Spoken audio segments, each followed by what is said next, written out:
Okay, so tonight we have two extremely different poets, and I realized that they only have a few things that I could think of that really they have in common. I don't know them well, so there may be other things, but the most important thing is they are both available tonight. And then they both also are here reading from their first books.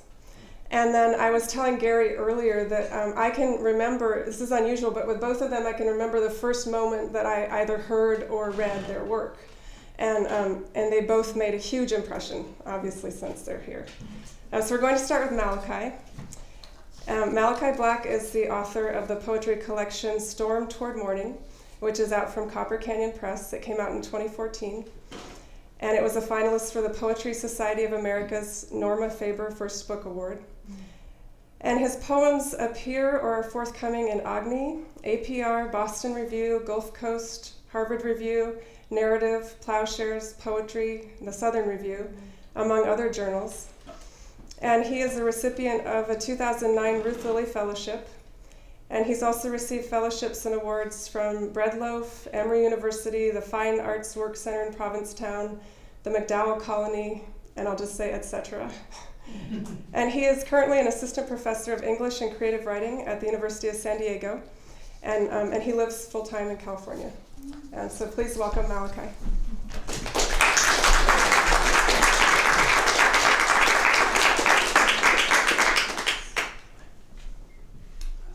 Thank you, Francesca, for that kind introduction. There you are. Okay. And of course, for having me. It's an enormous pleasure to be here. And it's a great pleasure as well to meet Gary for a second time and to have the joy of reading with you. I thank each and every one of you for coming tonight. Can you hear me okay? Yeah. I see several friendly faces. I hadn't realized how close the Marin and Sonoma County poetry communities were. And I ask those of you who have met me and perhaps even seen me read before to be forgiving if you encounter any remote redundancy. To make such an end less possible, I'm going to begin with a very new poem entitled Bildungsroman. This, I'm sure, is a genre known to all of us. Is anyone unclear as to that? Very good. This may yet grow into something broader than it is. It's present, a single poem. The epigraph is from Lear. As flies to wanton boys are we to the gods. They kill us for their sport. The only earth we knew then was the earth we would outgrow. The scuff of the screech owl on parchment light, a yellow bulb above the porch moths, an hour there in the indistinct navy tablecloth of night, running our hands through it, rinsing our fingers as with lake water in a winter without frost. There in the weight of it, in the air between pine needles and the rocks, sinking even then, though imperceptibly, into the tread of sucking mud, we couldn't think of it, raised as we had been once from the wet husks of our mothers, lifted as by wind and wound in bed sheets warm as blood. We couldn't think of it. If we had known, we could have huddled, held ourselves and held each other. We could have held each breath until it clenched like granite to the riverbed of lung. But there, unknown to us, it was, as tenderly indefinite as love, a death embedded in the bright bead of each firefly we cupped out of the darkness with our palms as soft as tongues, there as our laughter flapped above us like a swan. It was, it was, it was, it was.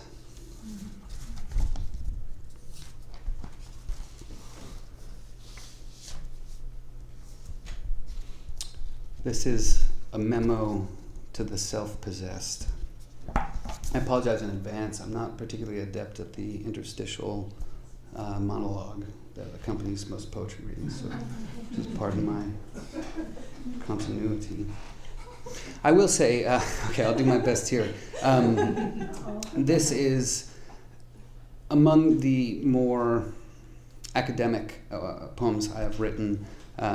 It's a directed address to Marcus Aurelius, author of the Meditations, prominent Stoic philosopher. The one thing you might want to know is that in that text, among many other enjoinders, he encourages his readers to aspire to the condition or disposition of the promontory, the sea promontory, against which the waves continually crash, but which itself remains unaffected by that turbulence. A memo to the self-possessed. Caesar, I can see the blue breath of a meteor rake the naked vacancy of sky, an exhalation aching from the fate of Gemini for conflagration in the hazard of our atmosphere. The teeth of earth burn with the friction of their gear, turning once and then again, as mathematically the year painstakingly divides our tribulations. Here, and only here, the moisture in a sigh is equal to both fever bead and tear. The heart beats as an instrument of sciences unclear to its own monitors. Here, we try but find no foothold on an enormous sphere. We falter as the circus ball revolves, then disappear just after our first flatlined equilibrium. And where are you tonight, Marcus Aurelius? Are you as steady as the fulcrum, or were you just another victim of the lever? My bony liege, even heady Archimedes was dissevered by the seared blade of a siege. Not Aristotle nor his soft-wrought golden mien can buttress us against an iron sword's keen cut and thrust. Caught in our palpitating selves, we are furious machines. Caesar, I have seen the sea in shelves of foam, and I have known it as an ancestor. In this undertow of pulse, what solemn stroke do you propose? What stoic song can cool, can calm the meteoric note of my hot throat as it explodes? This I read for Francesca, who seems to have enjoyed it once. It's not cold enough, perhaps, for this, but we'll try it. For love of ice. I have shivered over sidewalks all my life, coughing night into the hollow of a fist that I can't warm, that I can't seem to steady right against cold lips. I have been windburnt by a trick of winter mist, shadow in the eye that couldn't be what I had wished, some form, some figure in the snow to console me. I have walked for hours underdressed to feel frostbite glove my hands and wrists, and I have clung to pavement, staring veins into its ice, in love with nothing's eyes.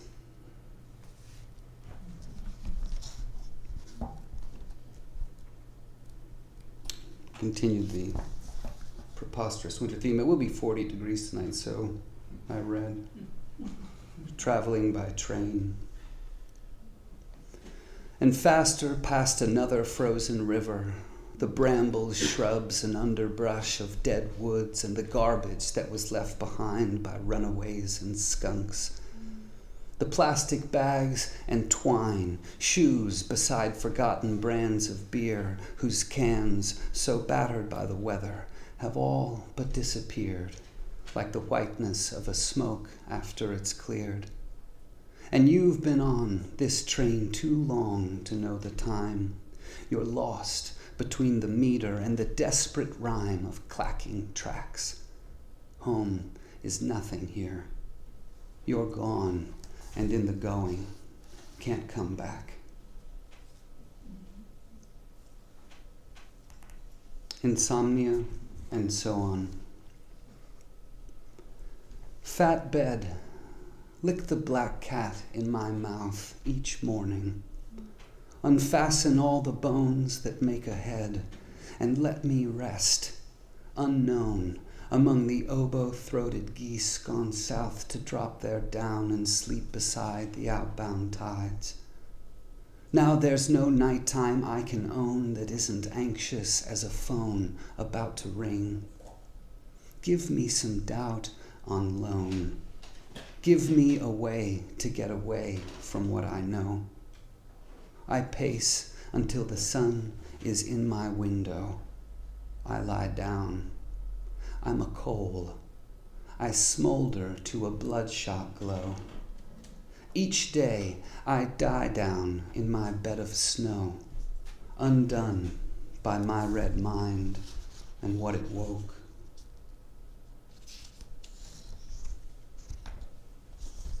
To the moon. Once you were a bubble on the surface of a puddle made of rain. Once you were the bottom of a birthday hat. Once you were the forehead of a newborn, boring and forlorn. Once you were, and so you anciently remain, turning away a little more from me each day. I say your name. I say what others say. I only have one word for you. Today, you're already awake, and it's today. You're already awake. Are you in love with me? What and whom exactly do you see when I am weary-eyed but wired, crookedly looking up to you as you look down on me?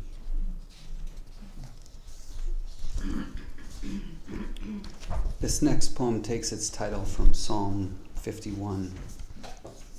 It is, that the bones which thou hast broken may rejoice. It's one of several, two poems to the possibility of God I will be offering you this evening. Born for the briar, Lord, my cheek, rounded as the unripe nectarine, but pliant as a moss grown over mud. Gorge on the salt fruit of the violet cord, vein lacing muscle to its unrepentant blood.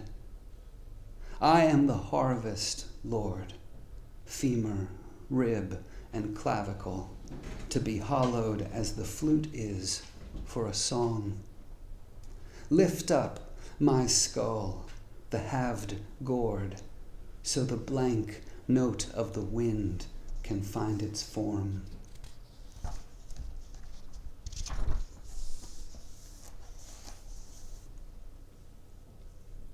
I have forgotten you, myself.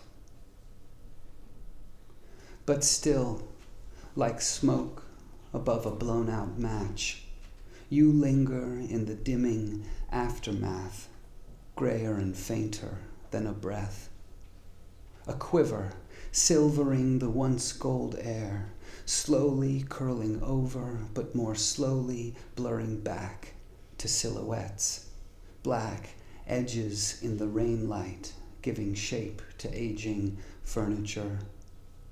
Maybe it's less that I have failed to recollect, more that you've risen undetected to the vents, a scent, some facet of me left, unused yet intact, removed but resident, like a clef on empty sheet music inside a closed piano bench.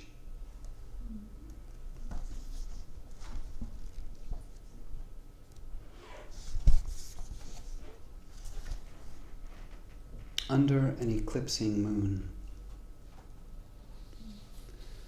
I am the black strokes on the baby grand piano in whose hands I am tonight, beside the hospital, a yellow gram of Valium with me in the bright side of this house behind a darkened high school baseball diamond. Here it's too dim, too overcast to know what sort of slim lip the moon has grooved into the sky. So what can I, whose vein purpled through with bits of broken glass and vodka, whose heart claps like a shoe, what can I do but play a drunken, pill-induced sonata, watch it backflip and rebound, caterwauling in a somersault of sound around the room?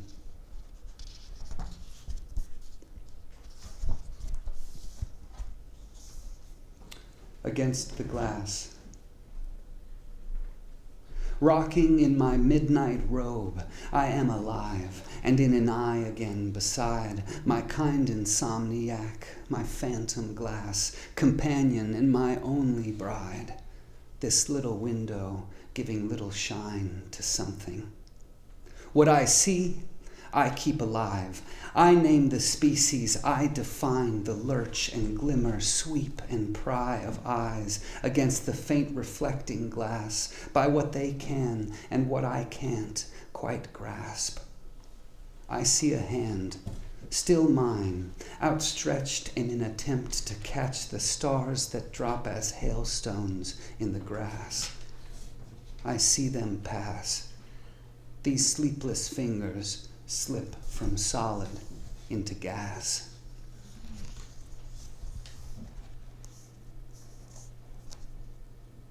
As a draft. Now there is nothing I can touch. I am an element, an air of nothing much, a subtle lisp of what was substance, what was once, a skin and all its fingertips falling in love with what it was, with what it could blush up against. I'll clutch whatever I remember of the seasons I let skip across the playgrounds of my blood, and then let go. This is the fall, and something falling's all I know. My own old footprints filling up with snow.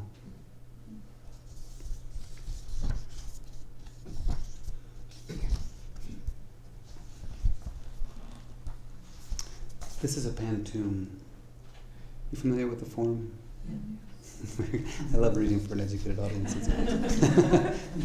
Thank you for your good company tonight. This is the puncture. I should say, mostly because there are youths in the audience, it's important to emphasize that poetry is not autobiography. It's too late for that disclaimer, Malachi.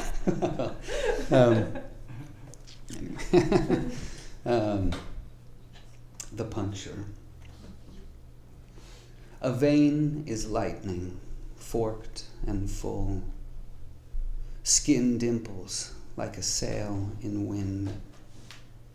Just ease the needle, squeeze and pull. It trampolines beneath the tucked-in pin. Skin dimples like a sail in wind, a curtsy in the softest skirt. It trampolines beneath the tucked-in pin, one worm immersing in its dirt.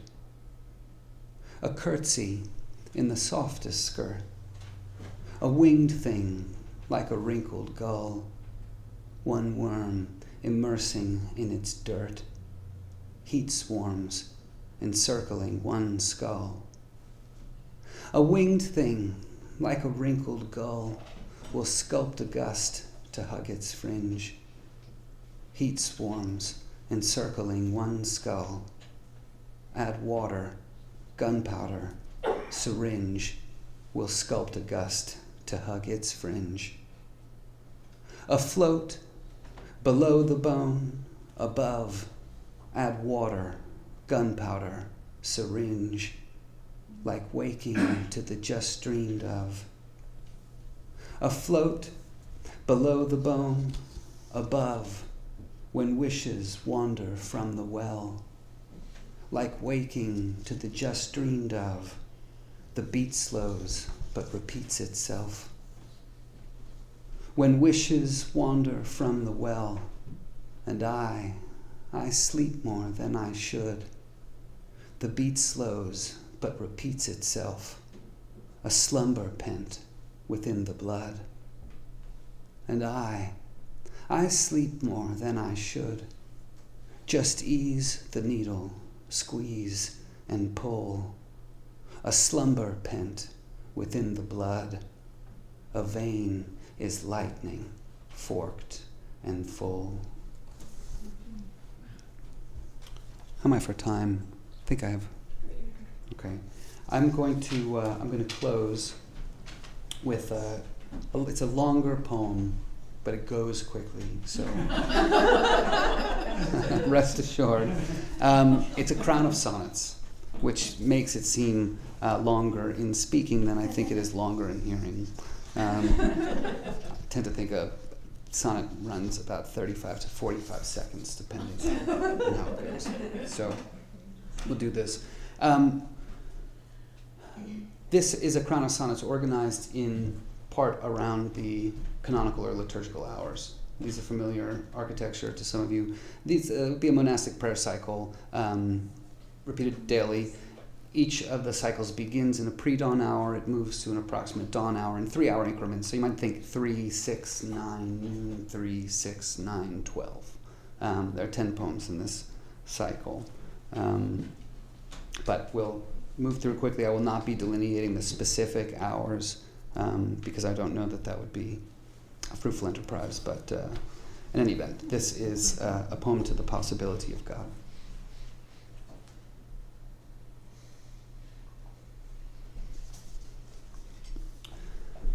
Quarantine. Somehow I am sturdier, more sure than sea spray as I thicken through the bedroom door. I gleam of sickness. You give me morning, Lord, as you give earthquake to all architecture. I can forget. You put that sugar in the melon's breath, and it is wet with what you are. I too ferment. You rub the hum and simple warmth of summer from afar into the hips of insects and of everything. I can forget. And like the sea, one more machine without a memory, I don't believe that you made me. I don't believe that you made me into this tremolo of hands, this fever, this flat-footed dance of tendons and the drapery of skin along a skeleton. I am that I am, a brittle rib cage and the hummingbird of breath that flickers in it. Incrementally I stand. In me are eons and the cramp of endless ancestry. Sun is in the leaves again. I think I see you in the wind, but then I think I see the wind. But then I think I see the wind as an intention, pressing us with weather. All the pieces of the air you've put together somehow know just how to hold the rain. They somehow know to funnel and unfold, to swerve the snow, to rake the beaches, and to slope the arcing seagull's wings. As wind inside a shell, they know you in themselves. I'll find you out. I can know you as a hint in things. I do. And through the window, I have known you as an opening. I have known you as an opening of curtains as a light blurts through the sky. But this is afternoon, and afternoon is not the time to hunt you with the hot globe of a human eye. So I fluster like a crooked broom in rounds within the living room and try to lift an ear to you. I try. I cut myself into a cave for you. To be a trilling blindness in the infinite vibration of your murmuring July, I cut myself into a cave for you. I cut myself into a cave for you, but you were quiet. You were shy. an only child, you still hide from blame and invitations, and you constantly deny all suitors. I will not be defied. You are the tongue I plunge into this begging razor blade, so brightened by my spider web of blood. You are the one. You are the venom in the serpent I have tried not to become, my Lord. You are the one. My Lord, you are the one. Your breath has blown away the visionary sun and now suffocates the skyline with a dusk. If only once, I wish that you could shudder with my pulse, double over and convulse on the stitches in the skin that I slash wishes in. But Lord, you are the gulf between the hoped for and the happening. You've won. So what is left for me when what is left for me has come? When what is left for me has come. When what is left has left its wing in something slumped against a door. When what is left for me has come to nothing ever after and before this kingdom come to nothing. When what has come is nothing more than what was left, and what was left is nothing more than what has come to nothing ever after and before. If what is left is what is meant for me, and what is meant for me is nothing come to nothing, come to this kingdom come to nothing. To this kingdom come to nothing. I have itemized the night. I have held within the livid tissue of my mouth every particle of light, and even now I am a maze of radiation. I have felt in each of my 100 trillion cells the rapturous, proud swell of darkling sounds whose undulations break a body down to sprays of elemental matter. As well, I have obtained a straightforward account of the forces and conditions that propelled the universe to burst from nothing else, and I can tell of every trembling genesis. There is no end. What has come will come again. There is no end. What has come will come again, will come again, and then distend, and then, and then, and then again. There is no end to origin and. There is again and, born again. There is the forming and, the midnight curling into morning and, the glory and, again. There is no end. There is the blessing in an and an again. The limitlessly yesing of began begins incessantly again, and then the infinite undressing of all when there is the lifting everything again, the glowing endlessness, and then the floating endlessly again.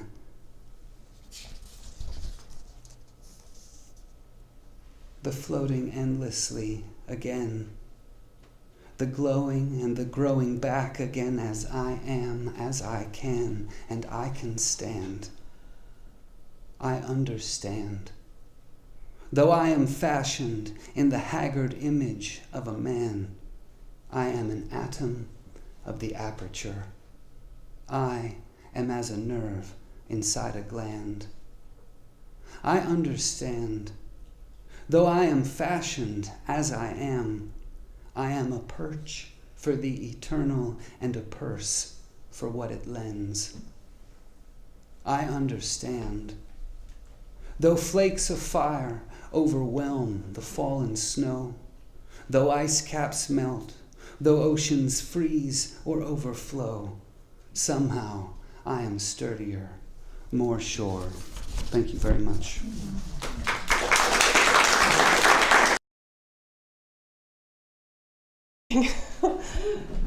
Malachi, that was just beautiful. And devastating. I've read your book so much, and I was unprepared for that. Let's just take a minute. Okay. Gary and I talked about this afternoon, and now for something entirely different.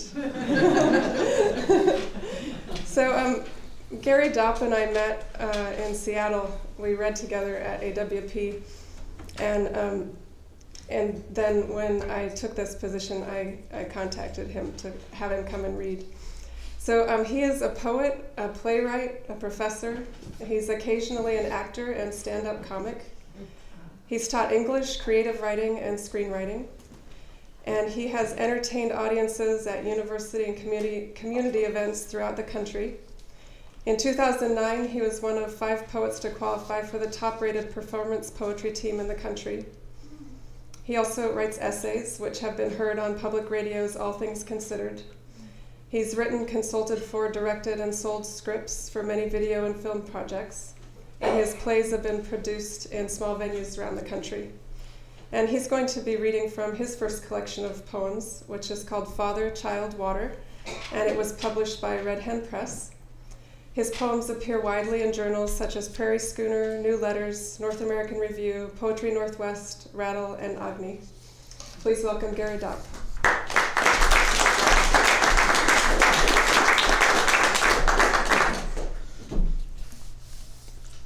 A brief argument. The hunter, my father, a Marine, pops 2 shots at a young buck from too far. His hands motion for me to march the pasture and stand on the ridge. At the edge, overlooking the brown brush, I spot the deer, 30 feet, no more, down the embankment. He stares at me as if to say, I know why we're here. But when I pull my first shot, which smokes up the dirt, he doesn't run. I want to run. We're both too young for decisions that might save us. He takes 2 steps, his black hole eyes on me, my breath held, my fingers shaking, my cheek tight against the slick wood of the rifle that stopped dozens of deer before I was born. I pull the trigger again. The buck takes 2 more steps, then drops, chest first, his back legs holding firm. A brief argument with fate. I approach. I want my father to be here, to say good shot or well done, so I won't feel the heaving breaths of the dying deer. My legs stutter. My father doesn't come, the deer doesn't die, and I don't know what to do except hold my gun to the space behind the buck's deep eye. I tug the trigger, hoping the soft chest will stop rising, compressing the air as if to steal my breath with each of his last. A 5th desperate shot, find something important in the throat. I'd tried the head and chest. He kicks once and settles in the dirt. Above my buck's body, I sway, nauseous, hoping my father won't see the mess I've made, the mess I've become.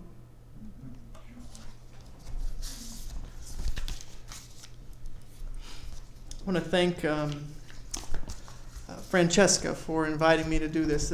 When my book was sort of announced that it was coming out in the universe, which was a thrilling moment, the first reading that was scheduled was this place. And so I've been just looking forward to this. And then I heard I would be reading with Malachi, and Malachi's a poet I've been hearing about for the past couple of years, and been encountering his work, and it's just thrilling to get to hear it and to let our work, which is quite different, right, mingle together. Although, I've been aware of how good his poetry is, so when you say something very different, you think, well, is mine the opposite of very good poetry? I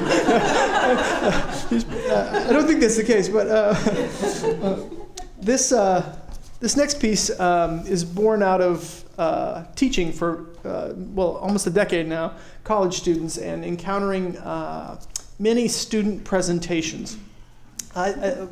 Joel, is Joel still here? You were a speech professor, so you encountered a lot of really bad student presentations.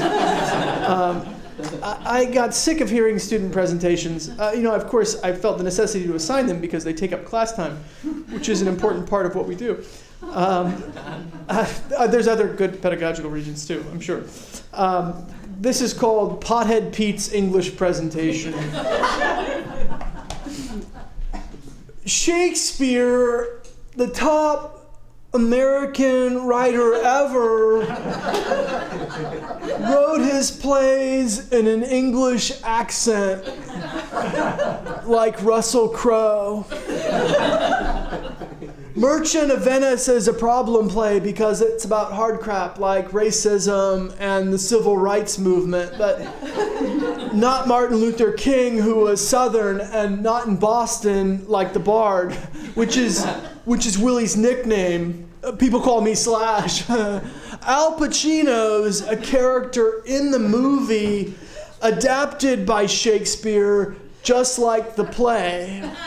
Except Shakespeare liked boys to play girls, and no girls were allowed in his theaters all over the globe. Even girl parts, like the chick who looks like Kate Blanchett, who dresses like a boy like Kate did when she played Bob Dylan, that girl's named after the car, Porsche, to indicate she's wealthy. Even those girls were boys. But nobody was gay back then, no offense. The Shylock wants a pound of Jeremy irons to pay for his sins because Jews are going to hell according to the Anglican Church, which is like Catholics, but their Pope gets divorced. Queen Elizabeth, who still isn't dead, banished the Jews. During the Holocaust, Hitler killed 6 million Jews. Israel was founded in 1948. One scholar, I like it like that 74 on cheappapers.com, suggested that Shakespeare was racist and hired a ghostwriter. Billed to a passionate oops, I wasn't supposed to. That was my notes. So we can learn much intelligence from Merchant, even if we don't know Jews and we don't like Christians. In conclusion, a quote from Pacino, who starred in Scarface, and he was the devil in that one with Keanu Reeves. I am a Jew, hath not a Jew hands? I'll skip ahead to stay under time. If you prick us, do we not bleed? It's like, if you tickle us, do we not laugh? In conclusion, you grasp that Shakespeare is patriotic and would have stood on the white cliffs of Dover, Georgia, with Dr. King.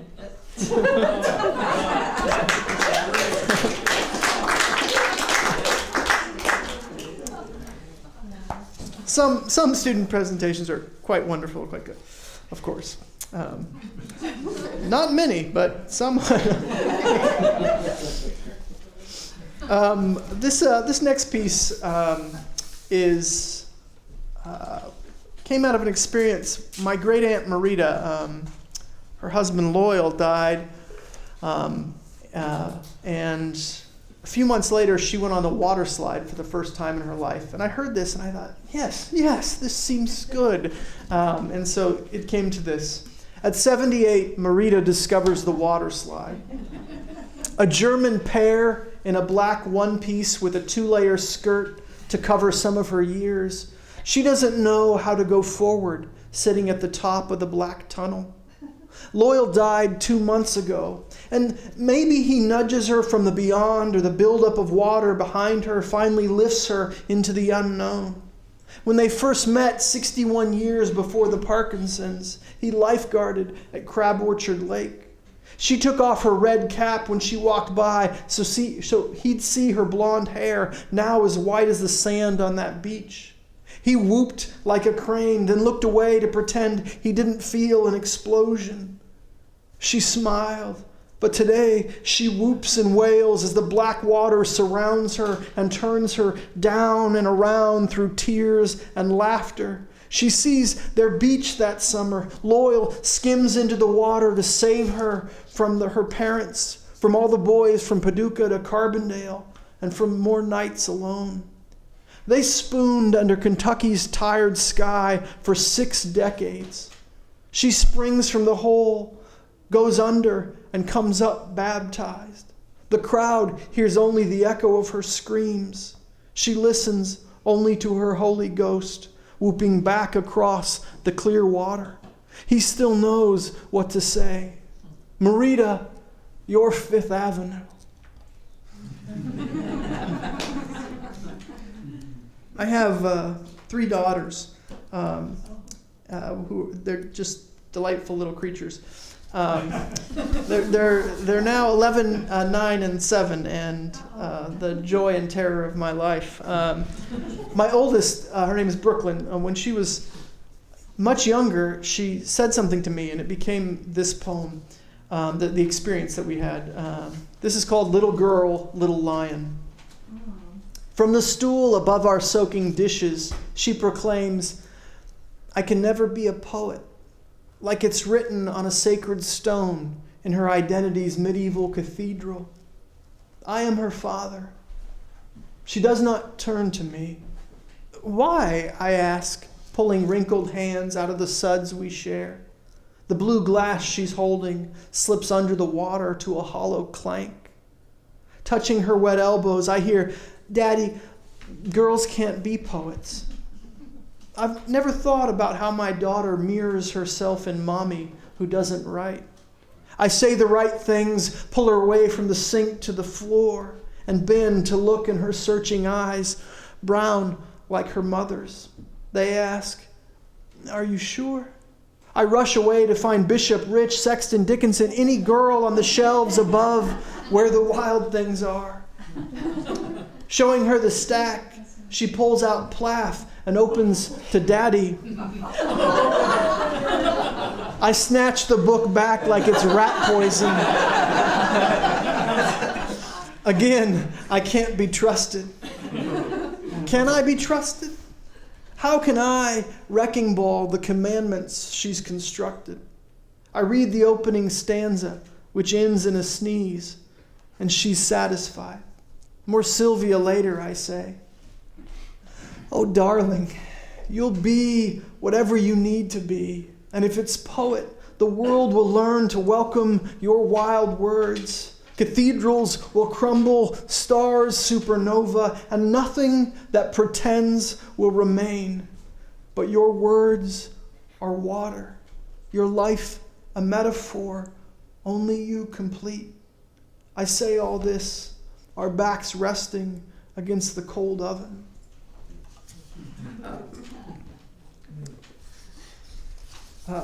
Reading a poem like that with a few literary allusions to it, as Malachi mentioned earlier, it's so great to be in an audience where they're tracking with you. And thank you for being a poetry center. What a great thing for us. I'm really grateful.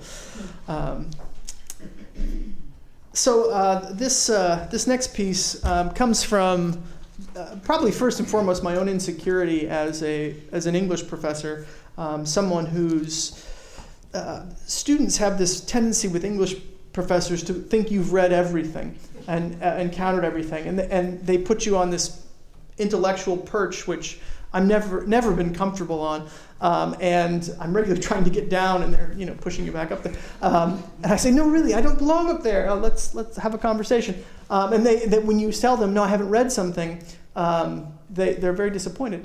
And so of course I lie to them. Yeah, I've read that. What did you think? So I wrote this poem in response to that. I think that false pedestal that we put people on, or we expect and we dismantle people when they haven't achieved the same sort of status as whatever we think needs to be achieved. This is called How to Pretend You've Read Moby Dick. There's an epigraph, nothing exists in itself, from Moby Dick. How to pretend you've read Moby Dick. Pause, as though considering the sea.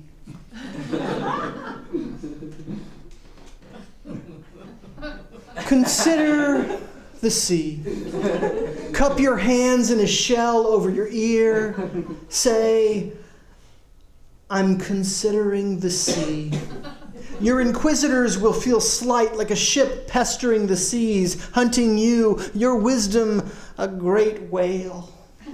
As they grapple with your unexpected waves, reconsider the sea. Say, I can't even think of the name of the ship or the captain. They'll smell blood and squeal, Pequod and Ahab, assuming they've harpooned you. Just then, channeling the inconstant sea, spring forward and say, I spoke metaphorically in the persona of the sea, which casts aside, swallows, and dismisses the existence of Ahab and that ship. If you've lured them, add, I might also suggest that the sea, mother of our prehistoric fathers, drowns and defies these shallow discussions. Finally, gaze 2 inches to the right of their eye, as though you've lost something precious in their ear. When they respond, ignore them and whisper, we're all Ishmael. Call me Ishmael.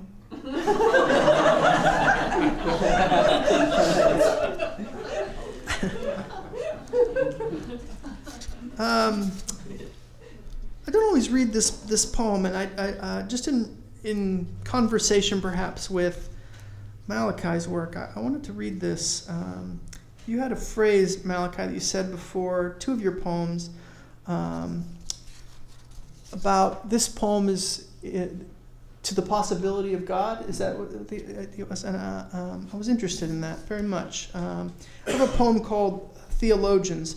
And I grew up in a very conservative religious communities. My father was in the military, so we moved around all the time.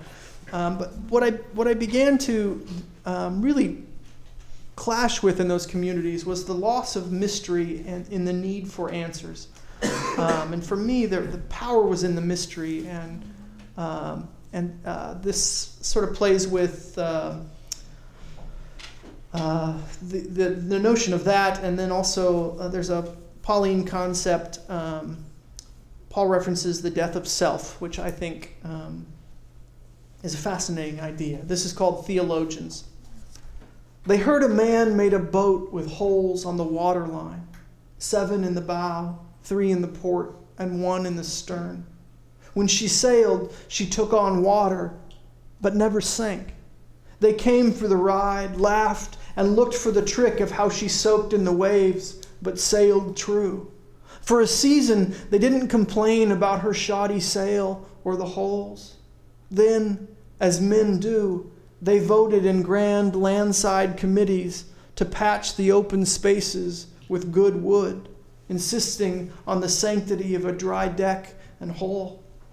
The boat sank, so they built a better boat, no holes, to lift the dead from the depths, to drag her to shore, to anchor their stories of sailing with holes. She's sideways now, half buried in sand and weeds. A few of them remember their wet feet with a seasick nostalgia that brings them late in the star-plagued night to remove their shoes as they sift themselves through the sand and approach the starboard of their grounded, still sunken ship.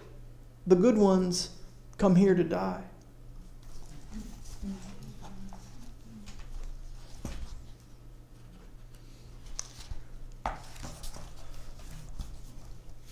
Maybe this is also in conversation with Malachi's piece on, he had a Lear piece. This piece references Lear, although it's focusing on a particular production of Lear that I saw in Minneapolis at the Guthrie Theater, which is a terrific theater in Minneapolis.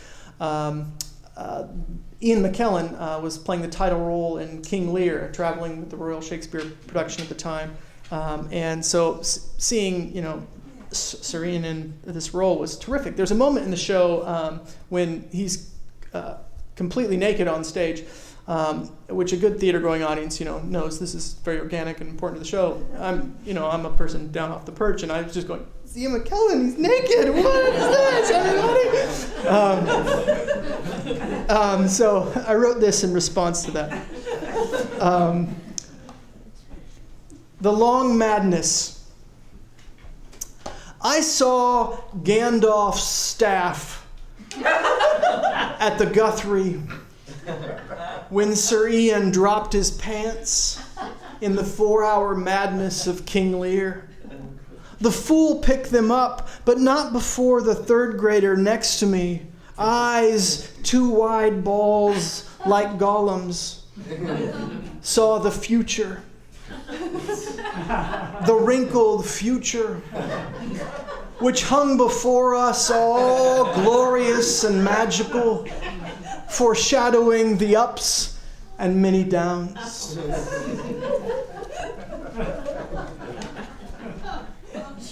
I have several. This is a strange poem. Francesca has a famous penis poem. If you haven't encountered it, it's really funny.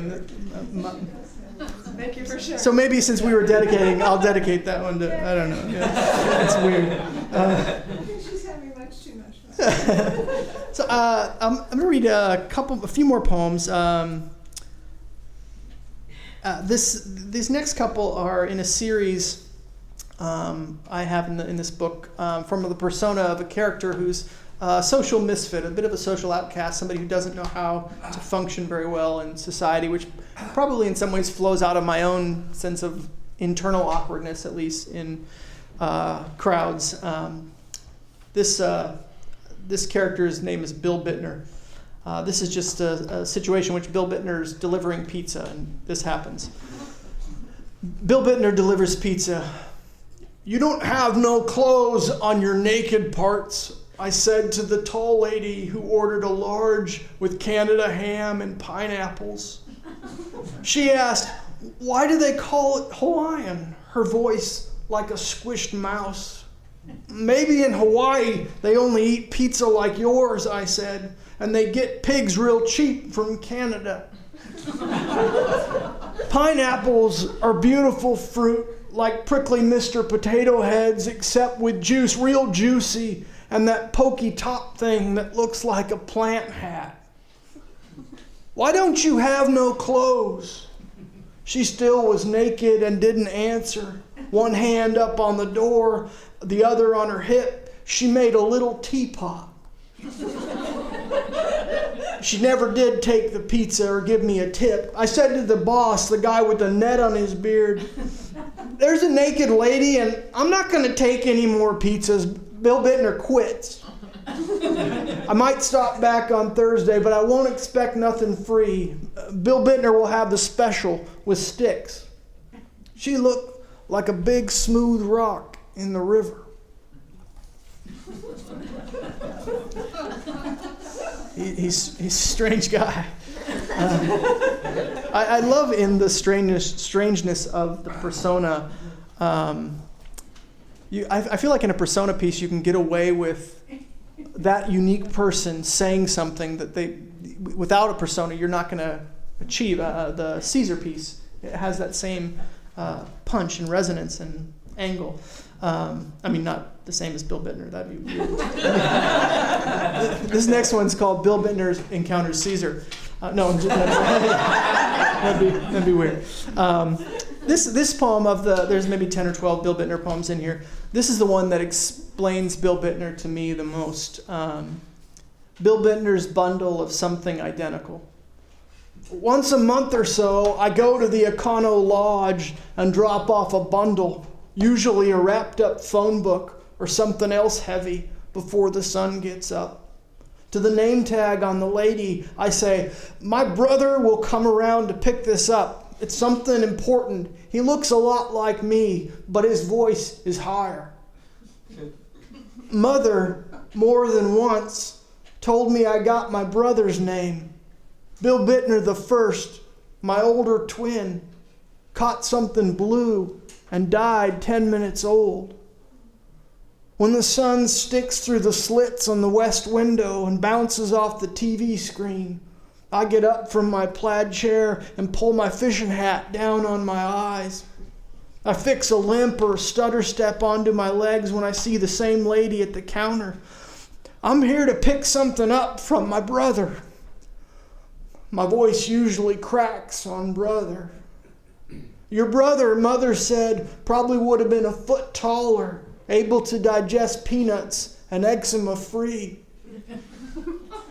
I wonder if Bill would have been afraid of shadows that might catch fire. The lady gives me the package like she's found a teddy bear and I'm its child. It's a phone book. I take it, hold it close to my heart murmur, and forget to ask what I really want to know. When I dropped this off, what was my name?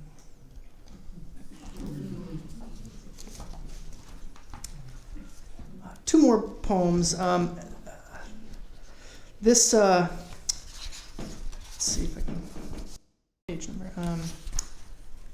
This piece also echoes something said by Malachi when he talked about the commentary we make about our poetry between the poems and the art that is, the strangeness. I became fascinated with this attending poetry readings, hearing people and the crazy things they'd say. And sometimes there was more engagement in those moments than the poetry itself sometimes, and not always. Hopefully not tonight. So I decided to write a poem which was just a series of introductions to poems. This is called Poem of 4 Explanations of Poems at Poetry Readings. 1. By one of those ladies with the red hats and purple shirts. I just want to say about this piece, you need to know that I own 30 cats, and that the river near my house is called Clementine, and so is my Siamese, who appears in this poem as one of my hats. 2. By Doug, someone's roommate until the body shaving incident. This one is for a lady I called Mother in this poem, but my mother's here tonight. Hi, Mom. So we'll just say Mother is a lady named Helga, but for the sake of the poem's integrity, we'll still say Mother, entitled, I Hate Your Face. 3, by the wide-eyed guy nobody has ever seen before. Before I got out of prison, me and the guys in my cell wrote a poem about dancing that resonates with me. So if we could all stand together and hold hands and think of death row, I'll read The Last Dance of Innocent Rico. 4, by a lit major named Shirley with the dark black hair. This poem totally speaks for itself, so I don't need to tell you anything except in Book 2 of Paradise Lost, when Satan must move through hell's mouth, he meets his wife/daughter sin and his son/sin's lover death. Oh, and the color red symbolizes blood.